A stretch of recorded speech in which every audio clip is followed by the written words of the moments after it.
This talk is called Had I Known That Esperanto Was This Easy, or I could have written Had I Known That Esperanto Would Be This Easy, was gonna be this easy, all that sort of thing.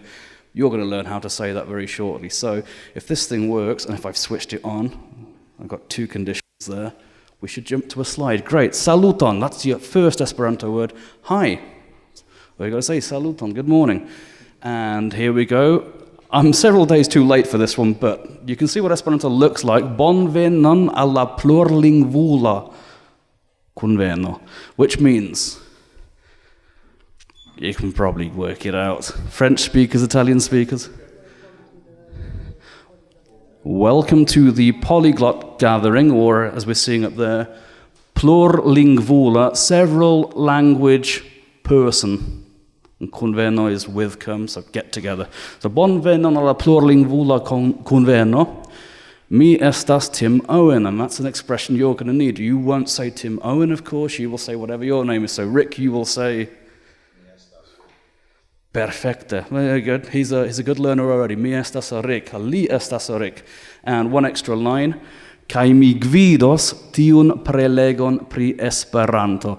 Now, I should point out, this word here, the gvid bit, you can probably imagine that's like the English word guide, with a V instead of a U.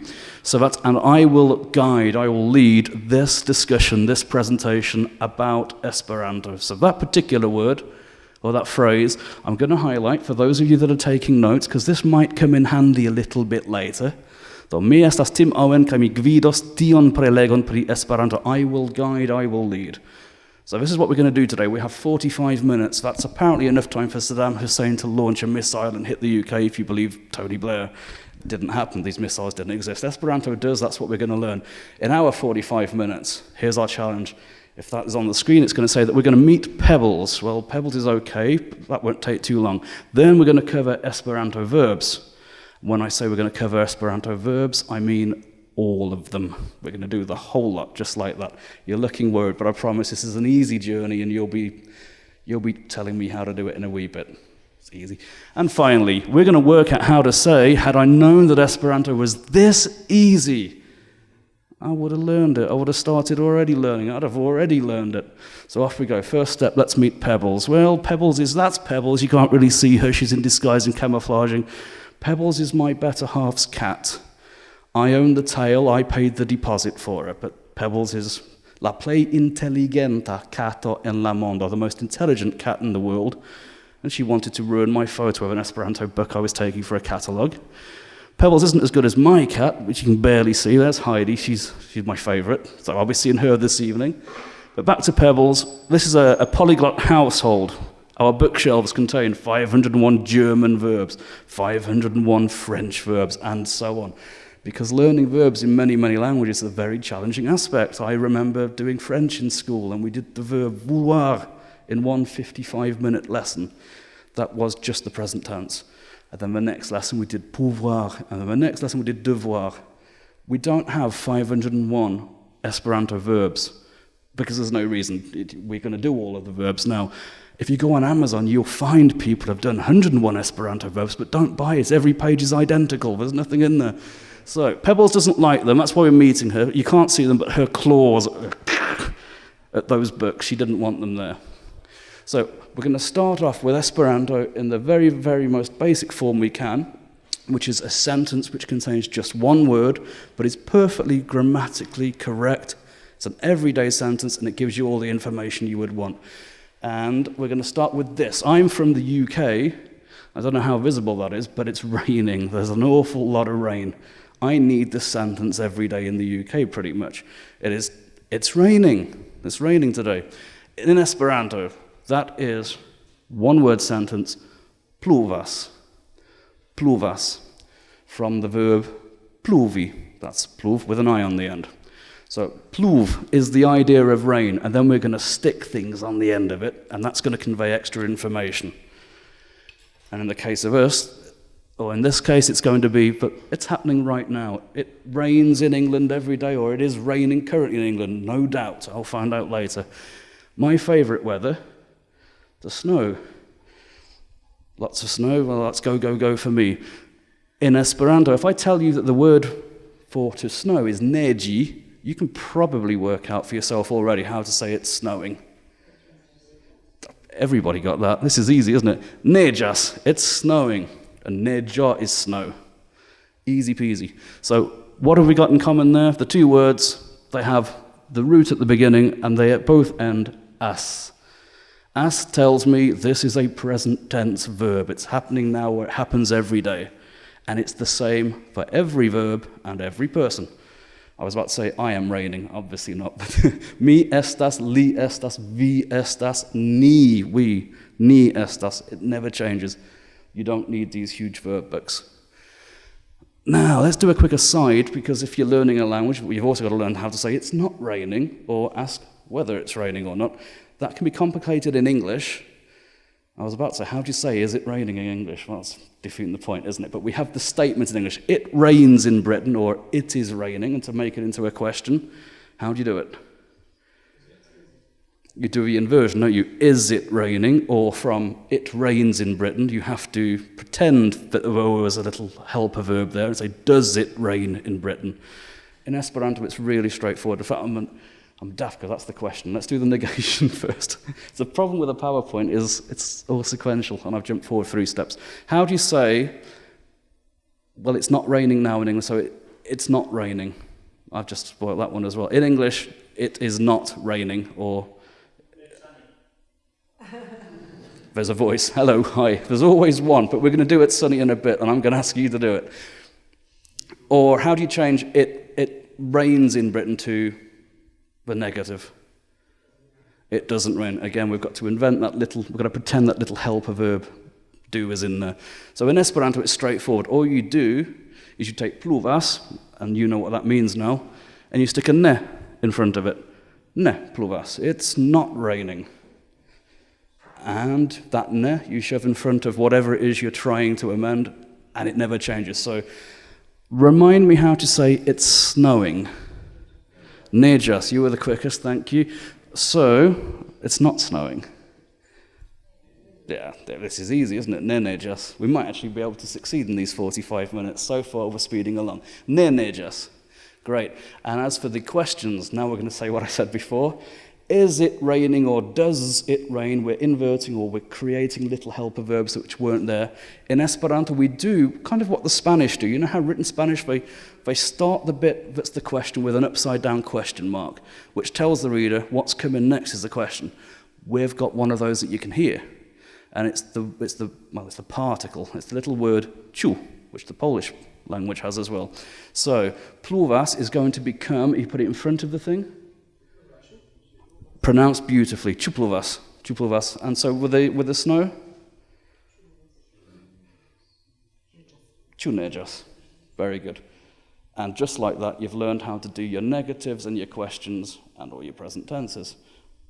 But you can't get by with one-word sentences. You've got to add a little bit of detail. So we're going to jump from one-word sentences to including a subject. Now, nothing really gets exciting at this stage. Oh, we've not answered the questions, have we? Okay, well, there we go. Yes, pluvas. International word, yes. So what do you think no, it's not raining might be? Very good. The word for no is the same as the word for the negation. So, nah, it's not raining is ne pluvas. Easy, yes, ne, which always irritates me when I'm hearing Esperanto, when I hear lots of yes, yes, yes pronounced in an English accent, because it sounds to me as though the person can't do Esperanto, when of course that is the Esperanto. I think I would have preferred si or something like that. Sounds a bit more international. Anyway, I don't like this weather because it's too hot for me when the sun is shining. Now, if I told you that the word for to shine is brilli, like that, then what verb form are we looking for in this sentence? What's it going to look like?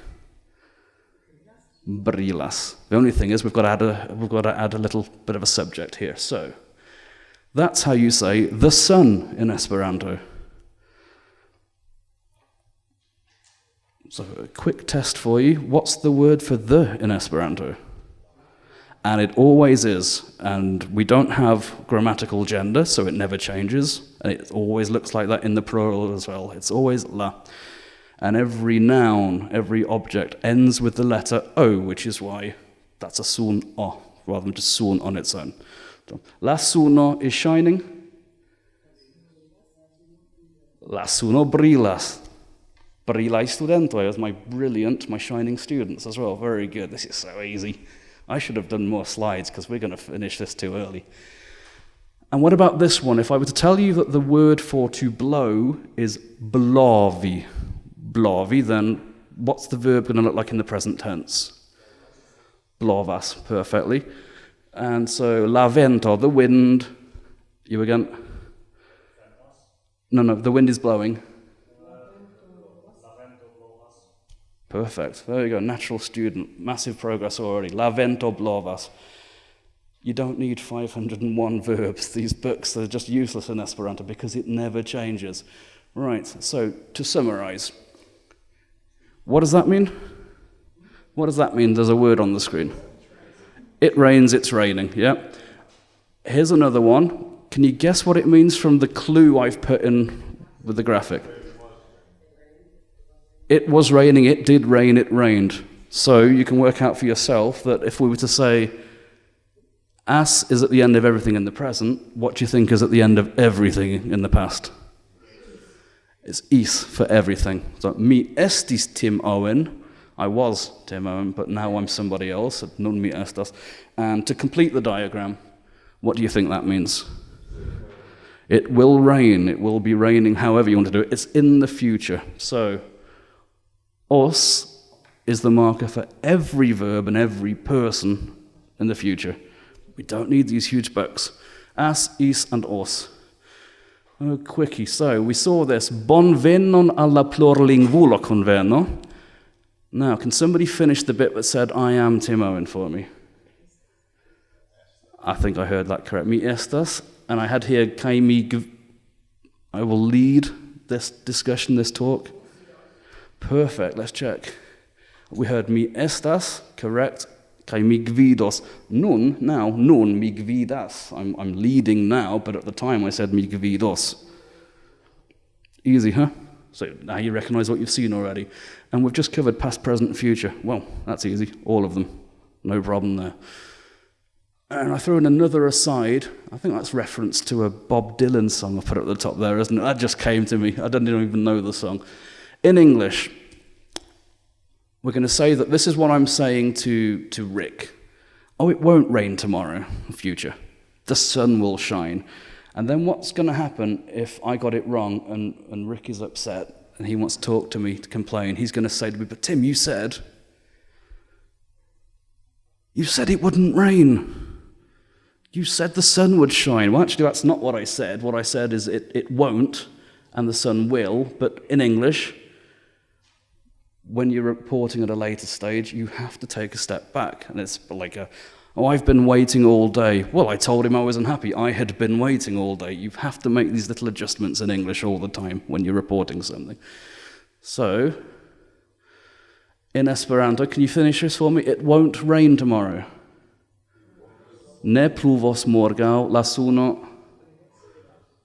suno brilos. Yeah, that's my promise to Rick. And then when I get it wrong, what's Rick going to say to me? He's going to say, oh, I've put the answer in there, haven't I? Well, okay, we can read it. Vi diris ke ne pluvos, kaj ke la suno brilas. You said that it will not rain and that the sun will shine. We don't have to make those adjustments like in English where you have to know, oh, if he said it is, when it becomes it was. That's why I'm tripping over myself at the introduction when I'm saying, had I known that Esperanto was this easy or would be this easy or was going to be this easy, in Esperanto we say it is easy, and so in that form we don't have to do these complicated, convoluted jumps. Let's try to retain that if we can. Now here's the stuff that's going to lead us to the finish line, the conditional phrases.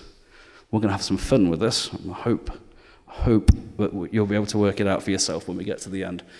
By a conditional phrase, I mean something like this, which is a universal truth. It's a regular thing.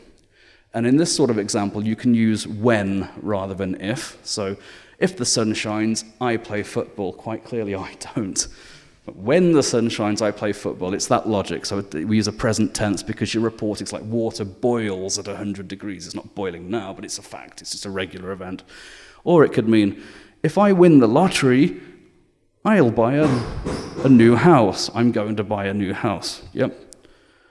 Present tense to future in English. No, it's not strictly logical. Or you get into something like this. If I won the lottery, I'd buy a new house. And then the final one to complete it. If I'd won the lottery, I would have bought a house.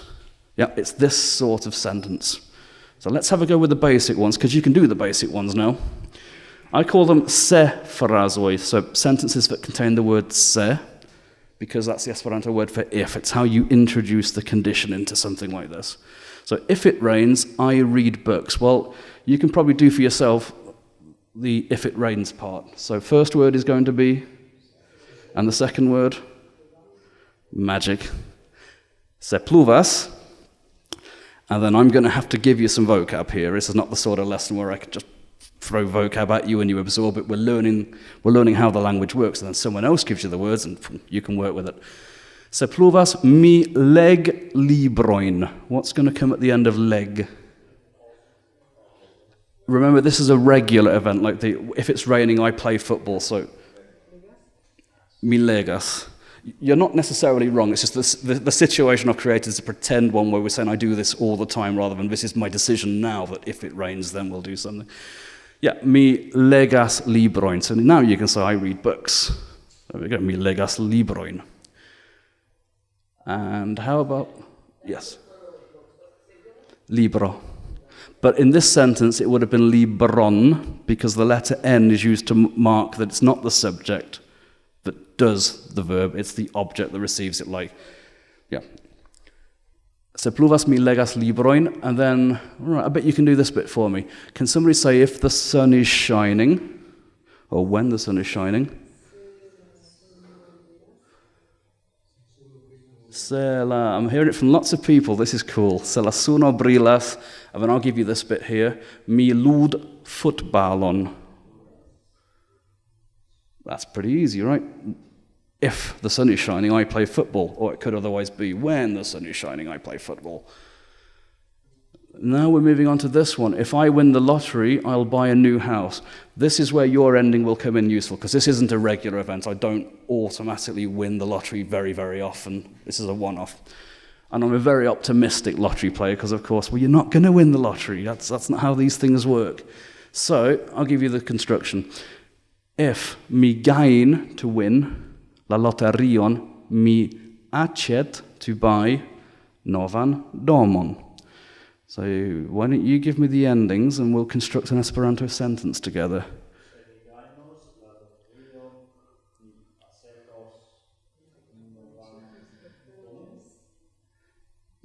He's got it perfect. See, English is a bit strange. We say if I win, but really it's if I will win. It's what it should be. It's a future event, isn't it?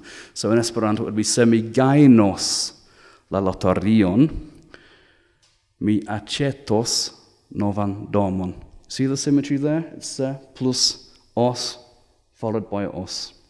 Yeah, if I will win the lottery, I will buy a new house. Excellent. And we're going to do a new construction that looks like this. Oh, I'm an idiot. I forgot to add the letter S. Ignore those U's. Pretend there are S's after them. And it's for this situation where the lottery play is realistic. It says, if I won the lottery, I'd buy a new house.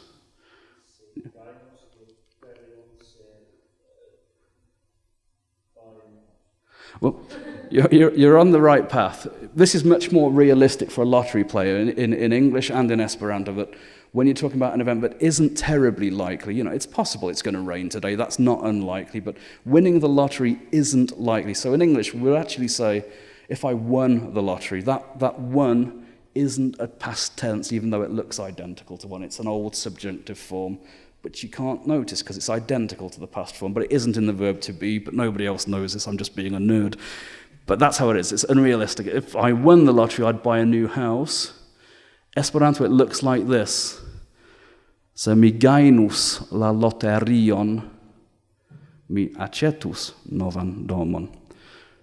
So you've done as, is, and os. those are the past, present, future things. Us is the unreal one. We're now in the world where we're pretending we don't know. It's not true yet. Yeah, and how about the next one? The lottery player who's full of remorse because he didn't buy a ticket, but his numbers were the accurate ones. What would he say in English?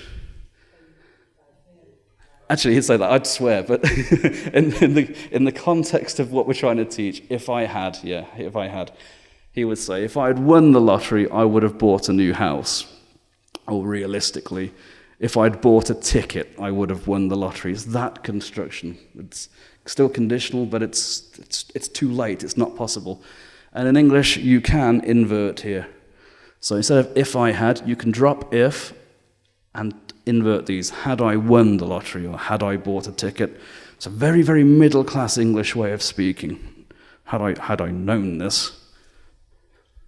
So in Esperanto, we've just done the semigainus miacetus construction. Let's have a look how this one looks in Esperanto. I forgot the S's again. That's what I get for typing too late. It's identical. It's absolutely identical. Semigainus la loterion miacetus novan domon. Right. This is a really strange concept for English speakers. Native English speakers need a little bit of extra information. We are absolutely desperate to know, but is it still possible or not? Did it happen? That's our woulda, shoulda, coulda thing. You don't need that in Esperanto. You have context to provide those hints. A word like already, semi jam acetus, or the wider context, or you can meddle with the verb a little bit to make it clear that there's something called anteriority, the idea of it being in the past in there. Just because you can doesn't mean, or just because you could doesn't mean you should, but we can do that if we want to. There's no need to. The context will make it clear that when I'm kicking this and I'm throwing things around the room, it's because I didn't buy the ticket, but these were my numbers. You don't need the extra information shoved into the verb. So this is the construction in Esperanto. It's identical. I'm going to kick this now. This may take a few minutes. This happened a few times earlier.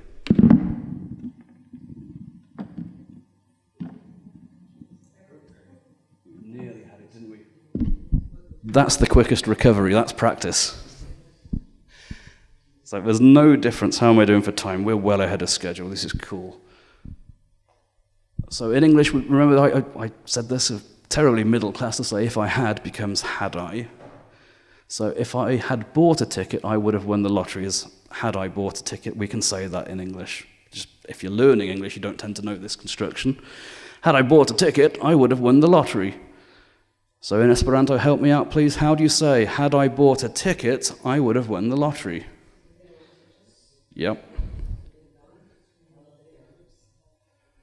This is easy. That's a really quite convoluted English. Had I bought a ticket, I would have won the lottery. In Esperanto, you've just worked it out from what we did in the last 25 minutes. So, me acetus bileton, mi gainus la loterion. You would know from context, when I'm kicking this and I don't want to talk to anybody, it's too late for me. We don't need that extra information which English people or English speakers are so desperate to have. So, within half an hour, we're ready to construct this sentence. I'll give you some help with the vocab, but you're going to do the hard work. Had I known that Esperanto is so easy, I would have already learned it. I've not taught you the word for already, have I? But these are some bits of vocab that are going to come in handy. The first word, it's so hard to pronounce for people to practice it because the letter C in Esperanto is ts, like the sound in pizza or bits. So the challenge is, it follows the letter S, so you're going to trip over. Do it again. Native speaker right there. Sci is to know. So how would you say I know? Miscias. And how would you say I don't know? Minescias. Do we have to put me the article all the time, or can we do like Italian on skip? You absolutely do need to have the subject in Esperanto because the verb forms are identical. Whereas in Italian, the verb forms, so you can drop the pronouns.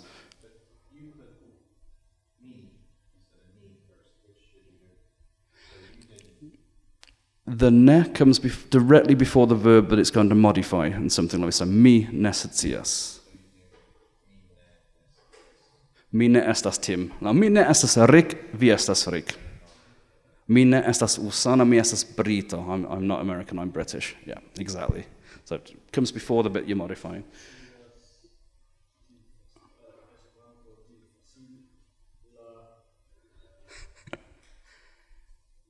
You're nearly there already, aren't you? Let's do the rest of the vocab for everybody, because we've got a fair bit of time left already. So the word for easy is, now that I've taught you how to pronounce that letter C, how do you think you pronounce it? Facila. Another thing about Esperanto pronunciation is that the stress is always on the last but one syllable in a word. So facila. It's all right in anything like that. You don't tend to get it wrong, but you find people say the word for family, they tend to say familio when they're beginners. No, it's familio. Familio. Familio. I'm mixing up all my language. Familio. Facila is easy, so easy is tiel facila. And can you guess what the verb, how to say to learn in Esperanto? Lerni. So I learn.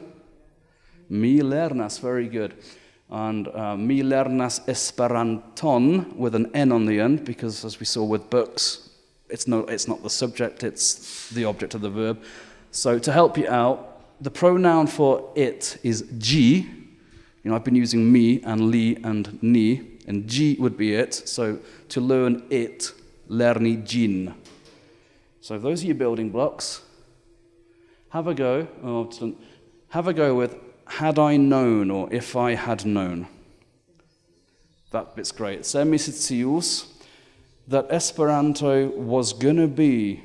Remember the trick we did earlier where we reported about Rick complaining about the weather because I'd lied to him?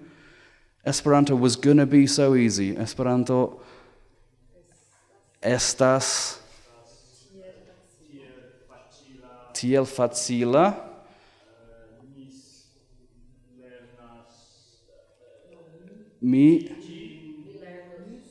Somebody said it. Se mi scius que Esperanto estas tiel facila, mi lernus gin. And that's straight away. That's all the information you need. The U, you pronounce it U or U? U. Yep. Before, I feel like K had a book on the end. Wasn't K-E-J before? Where are we looking? Oh, the word for and is K-A-J. K. K-E-J, yeah. No. It's possible there's a typo in there. I would never say. Yeah, it's introduced in the subclause. Yeah. Yeah, so se mi scius, that Esperanto is so easy. No, because in this sentence, Esperanto is the subject of estas. Like I am and you are, Esperanto is.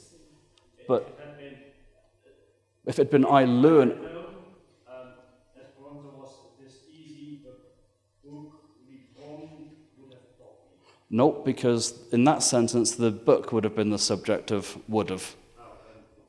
In that case, it would have been. Nope. But you could say we learn us Esperanto. Perfect. Because Esperanto is the object of what I'm learning. What am I learning? I'm learning Esperanto. I am the subject. I learn what? I learn Esperanto with an N. Esperanton. Perfect. Yeah, so we could rewrite this in sort of like the way a child might speak. Se mi scius que Esperanto estas tiel facila, mi lernus Esperanton. You could do it that way as well.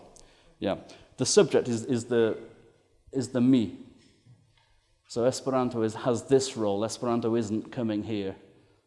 Mi lernus gin. So here's one to see whether or not we've absorbed today's class. We're doing well. It's only just half an hour now. Had I known that Tim was going to lead this talk, I wouldn't have come. I need to teach you a verb, don't I? I need to teach you veni is to come. Veni is to come. So that's the construction. Had I known that Tim was going to lead this talk, or Tim would be leading this talk.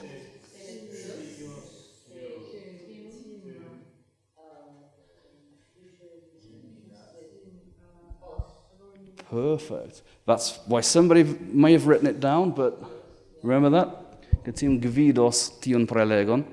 Remember, we don't have to do Tim was going to be or Tim would be. At the time, it was Tim will be. At the time when you would have thought this, Tim will be the leader. Oh. Mine Venus.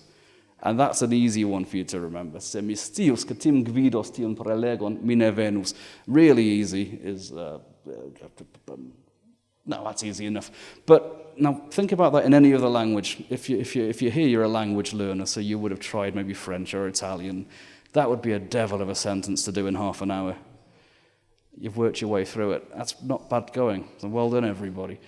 So what comes next? Well, I suppose now that you know that Esperanto is this easy, you might actually want to learn it. If you do, there are resources, and my favorite word in the whole world, they're free. They don't cost you anything. So the first and the most popular, Duolingo. Have you used it for any other language? Is anybody familiar with it? Everybody's familiar with it. Okay. I wasn't until it came out for Esperanto, and I sort of had to get familiar with it. Their course launched 2 years ago, May 27th of 2015. There are now over 1 million learners, 800 and something thousand on the English version, but then a Spanish one was launched a few months ago, and now a Portuguese one, Esperanto for Portuguese speakers online. So if you want to dip into that, that works for an awful lot of people. I tried it. I can't learn that way. I'm an old school grammar nerd. You've just seen how I learn. I learn the formulas, and then I start applying the words to it. There's a free site, lernu.net, which offers online courses, tuition, resources, and interaction with other learners and tutors. And finally, back home in the UK, we run regular events, free to attend, at our headquarters. I suppose there aren't too many people from the UK here, but if you happen to be hanging around the UK, we've got 3 of them planned already. We do it with we've got 2 classrooms, plus our libraries there with 17,000, 18,000 different artifacts, 130 years of history in Esperanto culture, and it's free. Is it worth the journey? Maybe, if you're interested. But, you find out for yourself by doing Duolingo or Lernu first, and then if you're interested, it's absolutely free. Now, I really thought I was going to run out of time with this, what I thought was an elaborate project to get you saying, had I known, I would have... I'm going to have to talk quickly. I've finished in half an hour, which means you've got time for questions, if you would like to ask any. There aren't any. This is an easy day's work for me. We could do that, couldn't we? Right, if I would tell you this, yeah, okay, we can go off on a tangent here. How would you say... I could type it in Word as well, couldn't I? If I type it, you stand a chance of being able to read. If I use a pen, not going to happen. So fingers crossed this doesn't decide to...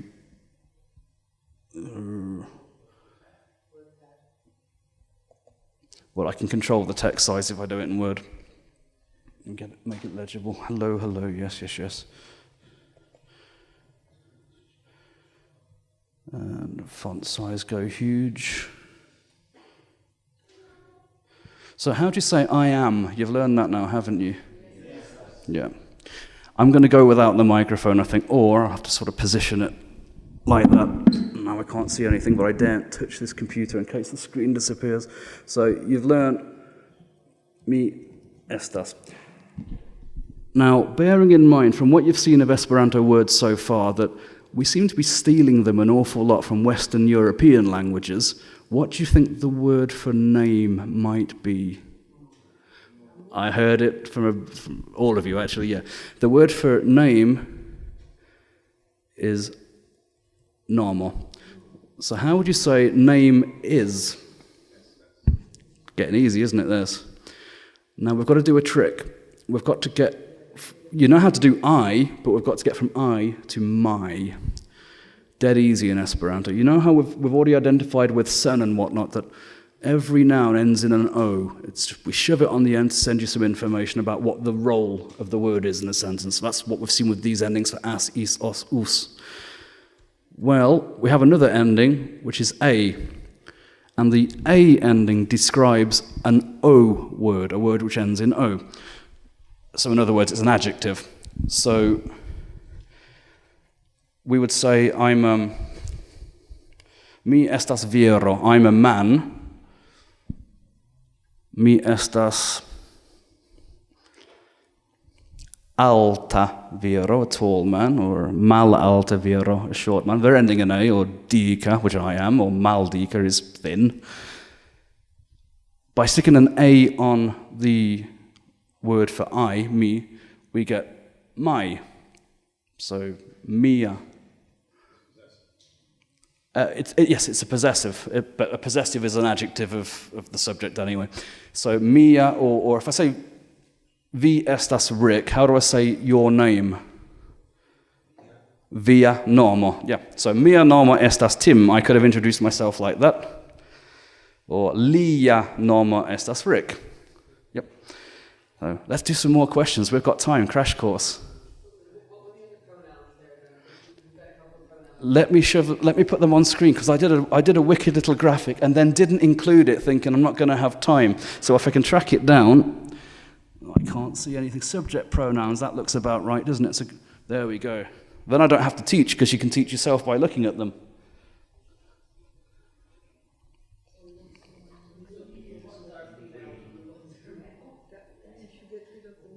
Yeah, that would help, wouldn't it? Let's move stuff.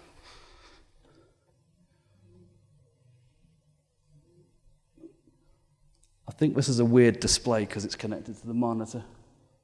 Oh yeah, you really can't see. I'm afraid I can't get that to disappear. Yeah, try to expand screen. The expand thing. Bottom left. Bottom right. Bottom right, yeah. There we go. It's gone. You just have to wish for it and it happens, look. So yeah, that's the full range of pronouns. She, you're exactly right. That little hat on she, on the pink one, that's the difference between si and she. So a little hat makes the sound sh on S.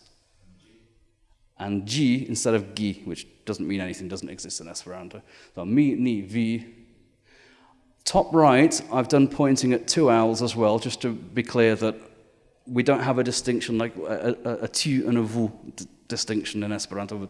It's the same pronoun whether you're talking to one person or several of them.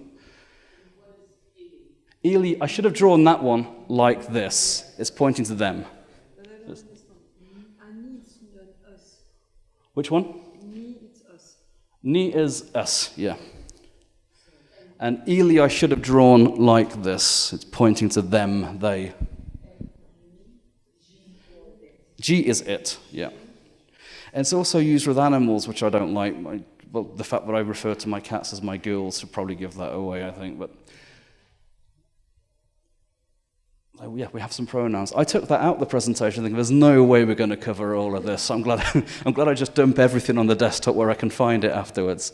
And we've got 5 minutes. Think about all the ground we could cover in 5. Hello. More general question: is there any literature that's written originally in Esperanto? Then it's translated. Yes, the Concise Encyclopedia of Original Esperanto Literature was written over the course of 7 years by a chap called Geoffrey Sutton, and it's about 700 pages, and that's the concise version of original Esperanto literature. I can't say whether it's any good. I haven't read it. I read a ton of books, but never poetry or anything like that. You can buy, the picture of Pebbles I put up earlier, not where she had her claws out, but where she was looking quite pretty and stopping me taking a photo. That was a book, which if you come to one of our courses, I'll sell you at cost price, of an anthology of the best sort of Esperanto literature, with English translations as well at the side of it. But there's been an awful lot over the course of 130 years. I just don't know too much about literature to really tell you, oh, it's great, it's better than this, that, or the other. What do you think of William Shatner's pronunciation? Well, William Shatner lived in Montreal. Rick was asking what I think of William Shatner's pronunciation because he starred in the first ever Esperanto film. It was called Incubus, and I think it's from the 1960s. I think his pronunciation betrays the fact that he'd never learned Esperanto but came from Montreal. It's not the best. And we've got... The question was, are there any rules about what is correct pronunciation? Well, yes, every letter is supposed to be pronounced a certain way. Now, there's a degree of movement you can have between, say, for the vowel sound corresponding with the, is it is it depends on how you pronounce it. There's room to move depending on what your national language is. But yes, each letter is supposed to have its own sound, or stray not too far from one. It's phonetic. If you see it, you can say it.